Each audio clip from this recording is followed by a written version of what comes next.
Dans 1 Samuel chapitre 2, versets 1 à 2, il est dit ici. Janda s'unit à sa femme Koussa et elle devint enceinte, puis mit au monde un beau garçon noir. Et s'il y a une telle précision que Janda, le mari de Koussa, dont Anne, il s'est uni à sa femme, ils ont eu des rapports intimes, et à la suite de cela, elle devint enceinte, puis mit au monde un beau garçon noir par l'intervention de l'entité en charge de naissance et l'entité en charge de l'introduction dans le visible. Verset 2. Alors, elle déclara, puisque je l'ai obtenu par la manifestation de la grâce de Loba, virgule, je lui donne le nom de Dina, entre parenthèses, Samuel. Donc, vous comprenez ici que le prophète Samuel était un noir, parce que sa mère était noire et son père était noir. Comme je dis tantôt dans l'introduction, la spiritualité est une question de race. Ils ont pris l'histoire du peuple noir, l'histoire du peuple originel. Ils ont trafiqué l'histoire. Puisque scientifiquement, on vous apprend que le premier homme était noir. Ça, il y a des preuves. Mais quand ils dessinent le premier homme biblique, ils vont le dessiner blanc.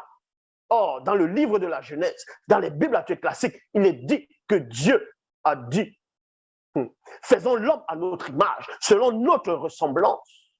Donc, si le premier homme est noir, vous n'avez plus besoin de vous poser la question.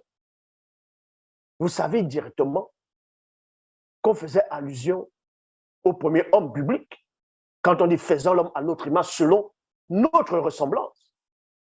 Ça voudrait dire que Dieu est noir. Parce que si Dieu est noir, parce que le premier homme étant noir, les êtres spirituels sont noirs. Parce que la spiritualité, comme je dis, est une question de race. C'est pour cela que je dis encore que tous les prophètes qui ont été envoyés, tous les messagers sont uniquement de race noire. Il ne peut en être autrement. Donc, dans le verset 21, il est dit ici, le jeune Dina, donc le jeune Samuel, était un beau garçon noir, mystérieux aux cheveux crépus. Mystérieux aux cheveux crépus. Donc, le mystère sur le prophète Samuel est ici élucidé. Élucidé.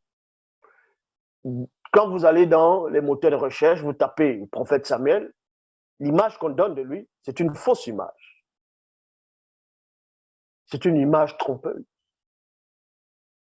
issue du monde occulte. Parce qu'ils veulent vous extirper de votre source naturelle. Ils veulent vous arracher